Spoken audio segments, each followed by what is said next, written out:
Released in 1980, The Shining didn't just scare audiences, it rattled them. Back then, horror films had usually been loud, messy affairs, heavy on jump scares and gore. Kubrick took a different path, slow, chilling, and psychologically claustrophobic. People still debate whether it's the greatest horror film ever made or a baffling departure from King's original story. But regardless of where you stand, there's no denying its impact on pop culture. Even decades later, images like the Grady twins in the hallway or Jack Torrance peering through a splintered door remain etched in our collective nightmares. Now, let's unravel 30 lesser-known behind-the-scenes secrets that shaped The Shining into the masterpiece we know today. Kubrick's obsessive perfectionism. Stanley Kubrick's notorious perfectionism. He was the kind of director who believed that if one take could be good, then 127 takes might be genius. This obsessive approach created a white-hot atmosphere on set, with crew members never sure if they'd be standing there for 2 hours or 2 days. Kubrick fixated on every nuance: the slope of an actor's shoulder, the angle of a prop, the flicker of a shadow on the wall. Legend has it that even the slightest hiccup could lead to an immediate reset. The result was a cast and crew living in perpetual tension, knowing that if Kubrick wasn't satisfied, they'd be stuck redoing a scene until he glimpsed a flicker of cinematic perfection. Shelley Duvall's breakdown was real. No one bore the brunt of this intense style more visibly than Shelley Duvall. Kubrick famously instructed other crew members not to console her when she was distressed. He wanted her to feel genuinely isolated, frightened, and on edge. Duvall found herself teetering on the brink of exhaustion, both physical and emotional. Some days she'd rehearse a single shot until her voice was strained and her eyes were puffy from tears. The stress was so overwhelming that she later recounted clumps of her hair falling out. In a way, this relentless torment bled directly into her performance as Wendy Torrance. When you watch her cower and clutch that baseball bat, you're seeing the raw fear Kubrick hammered into her off-camera. Nicholson used sleep deprivation. Jack Nicholson, meanwhile, had his own way of tuning into the film's dark energy. In an effort to inhabit Jack Torrance's unraveling mind, Nicholson started arriving on set deliberately under-rested. He let exhaustion and agitation fuel his portrayal to the point where his co-stars started giving him a wide berth in the mornings. That jittery energy crackles in every frame. You can practically feel Nicholson's frayed nerves behind those wild stares and menacing grins. The synergy between Kubrick's demand for endless repetition and Nicholson's self-induced sleeplessness created a character whose volatility is as frightening as the haunted hotel around him. "Here's Johnny," was improvised. One of the most iconic moments in horror cinema comes when Nicholson chops through a door and bellows, "Here's Johnny." Shockingly, that now legendary line wasn't in the script. Nicholson tossed it in spontaneously, referencing Ed McMahon's famous introduction of Johnny Carson on The Tonight Show.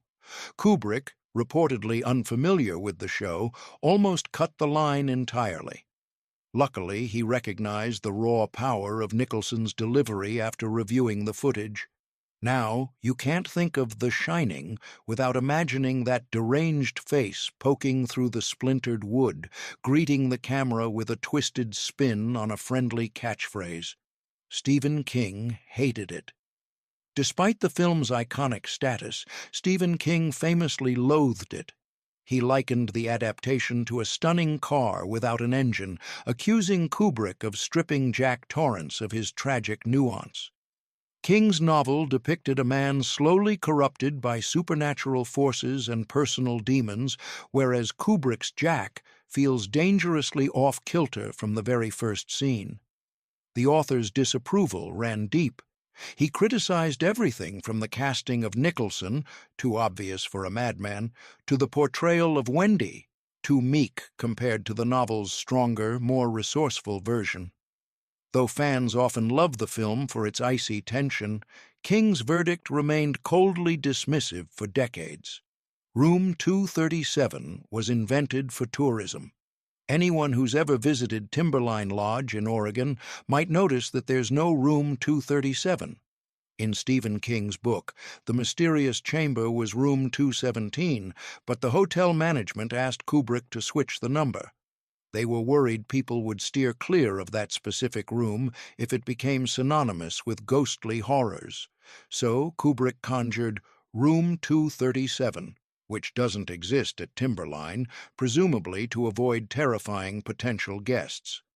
Ironically, the lodge now actually benefits from fans wanting to see the infamous hallway, even if the real corridor looks nothing like the dread-soaked version on screen. Overlook's interior was built in England.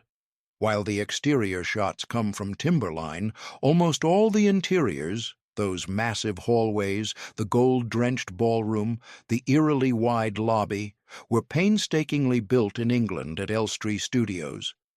Production designer Roy Walker went to absurd lengths to capture the essence of an American hotel in the Rockies.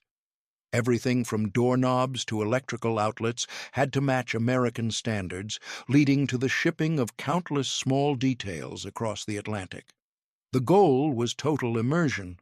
They wanted audiences to feel like they were truly lost in the Overlook Hotel, not on a soundstage half a world away. The maze replaced living hedges. One major departure from King's original novel is the iconic hedge maze. In the book, possessed topiary animals stalk Danny and his family. Kubrick found the idea of walking bushes a bit too surreal, preferring the claustrophobia of a giant hedge maze. Built from wooden frames wrapped in chicken wire and then layered with evergreen branches, the labyrinth turned out to be a stroke of genius. As Jack chases Danny through those narrow corridors of greenery, you can practically taste the panic. It's a visually arresting set piece that underscores how the hotel, like Jack's mind, becomes an inescapable trap. Kubrick feared flying. One reason so much of the film had to be recreated in England was Kubrick's fear of flying. He hated the idea of long-distance travel, which made it easier and more comfortable to oversee everything at home. This aversion led to the second unit crew shooting certain exterior scenes in Colorado, like the Torrance family's drive up the mountain, while Kubrick stayed safe and sound in England. He'd then replicate or adapt whatever footage he needed inside the controlled environment of Elstree Studios, further adding to the sense that the Overlook was less a physical place and more a psychological dimension cut off from the world. Steadicam transformed horror. The Shining broke ground in cinematography through John Alcott's extraordinary use of the Steadicam. This then-new technology allowed the camera to glide smoothly through spaces, creating those hypnotic tracking shots following Danny's tricycle. To achieve that low-to-the-ground effect, the camera was mounted on a modified rig just inches above the floor. When Danny rides from carpet to hardwood, the change in sound intensifies our unease, letting us hear and feel every transition. This approach made the Overlook's corridors feel like they had a predatory presence, silently stalking the characters as they wandered the hotel's deserted halls. Sound design made the trike terrifying. That distinct audio design in Danny's tricycle scenes, echoing on tile, then muffled on carpet, wasn't just a random sound trick. The crew spent hours mixing real recordings of different surfaces to create a jarring, heart-thumping rhythm. Every time he speeds around a corner, the abrupt shift in volume and resonance feels like a mini jump scare. Kubrick believed that horror isn't just what we see on screen, it's also the invisible tension, the little noises that trigger primitive alarms in our brains. By focusing on even the simplest sounds, he turned a child's toy into a harbinger of dread. Danny Lloyd didn't know it was horror. It's a testament to Kubrick's secretive approach that child actor Danny Lloyd had no idea he was starring in a horror film. Kubrick wanted the young performer to maintain innocence, believing real fear shouldn't weigh on a 6-year-old's psyche. Lloyd was fed a sanitized version of the plot, a family drama, as Kubrick put it. Scenes that were too intense were shot with a stand-in or filmed in ways that shielded him from gore or violence. Lloyd only learned the true nature of The Shining much later, which explains his natural, unforced performance. He simply thought he was playing a kid with a vivid imagination. The Grady twins came from a photo. The Grady twins have become an enduring symbol of horror. Two little girls in matching dresses, speaking in unison. Their unsettling presence was partly inspired by a Diane Arbus photograph Kubrick found haunting. Something about symmetrical children with blank stares struck him as deeply disturbing, the perfect embodiment of the overlook's supernatural weirdness. They might seem calm, but their existence feels like a glitch in reality. Combined with the claustrophobic hallway and that hush of ambient noise, their cameo, urging Danny to come and play, remains one of the film's most bone-chilling moments. Jack's manuscript was fully typed. There's a moment in the film that speaks to Kubrick's obsessive devotion to authenticity. The pages of Jack's manuscript reading, "All work and no play makes Jack a dull boy." It would have been easy to repeat a single typed page or use a photocopier. Instead, Kubrick had production secretaries type each page individually, introducing random spacing, spelling variations, and punctuation. The result is a chilling glimpse into Jack's unraveling mind, leaving Wendy and us staring at sheet after sheet of demented scrawling. The meticulous typing also hammered home Kubrick's philosophy that detail is everything, even when most viewers might never notice it consciously. Blood Elevator was a miniature. The blood elevator scene is pure cinematic spectacle, a tsunami of crimson gushing forth in slow motion. What's surprising is that the shot didn't involve a full-scale elevator. It was a miniature model, painstakingly built and set up to release gallons of fake blood. Kubrick demanded each take look absolutely perfect, but the cleanup alone took days. They'd have to wash off every surface, reset the miniature, and reload the fake blood. Complicating matters was Kubrick's repeated complaint that it didn't look viscous or realistic enough, forcing the effects team to endlessly tweak the mixture until the on-camera deluge felt like genuine horror. The script changed constantly. The script was in constant flux during production. Jack Nicholson became so frustrated by the endless rewrites that he stopped reading the new pages in detail, opting to react spontaneously. "I just show up and see what's different," he joked, letting each day's revisions feed the mounting unpredictability of Jack Torrance. This approach might have driven conventional actors crazy, but Nicholson found it oddly liberating. In an environment where no one knew what scenes might be reworked next, Nicholson's willingness to roll with the chaos gave his performance a raw, off-kilter energy that perfectly suited the film's slow descent into madness. Over 1 million feet of film shot. Kubrick's obsession with capturing every nuance contributed to The Shining burning through colossal amounts of film stock, over 1 million feet by some estimates. Because he'd roll take after take, every subtle shift in lighting or performance was documented. The expense was enormous, but Kubrick's reputation as a visionary director gave him carte blanche with the studio. Warner Brothers knew that while his methods might be maddening, the end result could be cinematic gold. It's an astonishing testament to how far Kubrick was willing to push the boundaries of time and money in pursuit of a single perfect frame. Scatman Crothers pleaded for mercy. Scatman Crothers, who played the cook Dick Halloran, was in his late 60s at the time of filming. Kubrick's relentless approach didn't exempt him from grueling repetition. In fact, Crothers once pleaded, "Please, Mr. Kubrick, I can't do it anymore," after being asked to shoot the same scene dozens of times. Yet Kubrick persisted, convinced that only through exhaustive repetition could he mine the exact emotional pitch he wanted.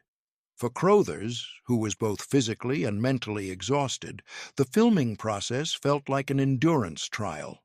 Even so, he turned in a warm, sympathetic performance that stands in stark contrast to the Overlook's cold malevolence. Fire damaged the set.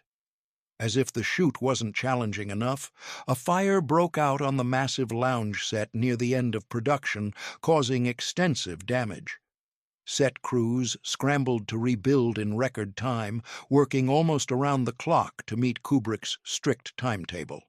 The situation was so dire that halting production for too long would risk ballooning costs even further. In typical Kubrick style, the show simply had to go on.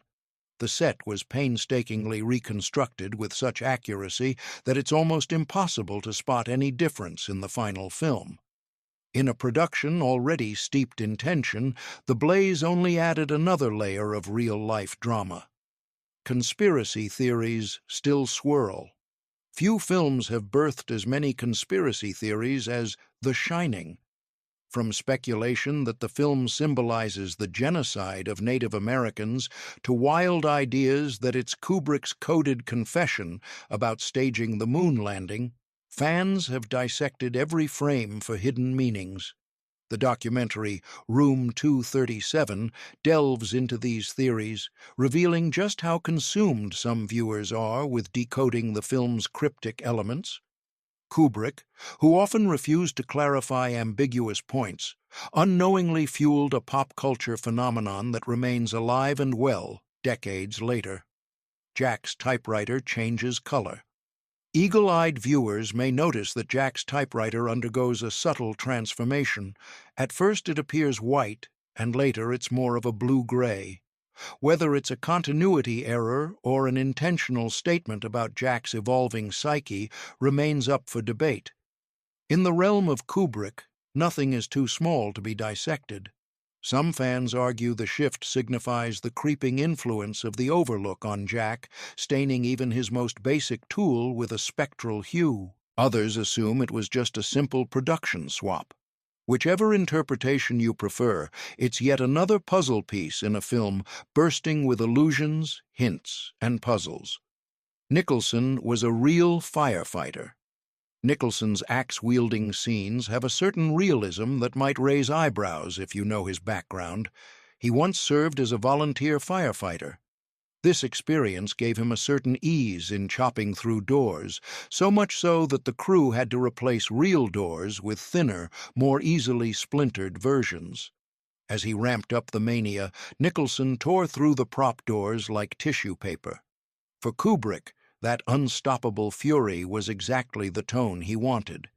Each hack of the axe carries a dreadful conviction that underscores how far gone Jack Torrance really is. Duvall's hair fell out.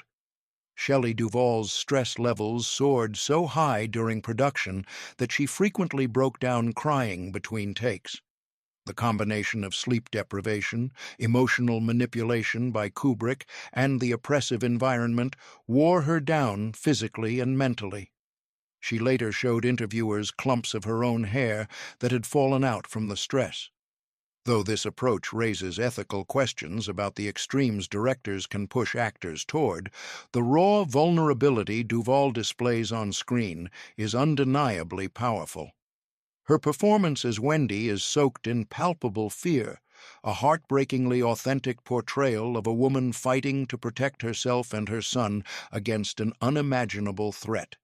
Halloran's death was Kubrick's twist. In Stephen King's novel, Dick Halloran survives the Overlook's horrors, playing a crucial role in rescuing Wendy and Danny. Kubrick, however, had other plans, killing Halloran in a sudden, brutal moment. Critics argued that it felt cruel and robbed the audience of a much-needed heroic figure. Kubrick defended the choice, stating that no one should feel safe in the Overlook, not even the kindly mentor who understands its dark power. This shocking twist adds to the sense that the hotel's evil is implacable, swallowing its victims without mercy. For King, it was one more reason to despise the adaptation, a betrayal of his original vision. Kubrick ignored King's input. Kubrick made multiple late-night calls to Stephen King during production, seemingly to chat about plot points and get the author's feedback. Yet despite these conversations, Kubrick ultimately followed his own path, implementing radical changes that King openly criticized for decades. The tension between these two creative giants became almost a meta-narrative in itself, with King blasting Kubrick's adaptation as cold and anti-human, and Kubrick shrugging off the complaints as a mere creative difference.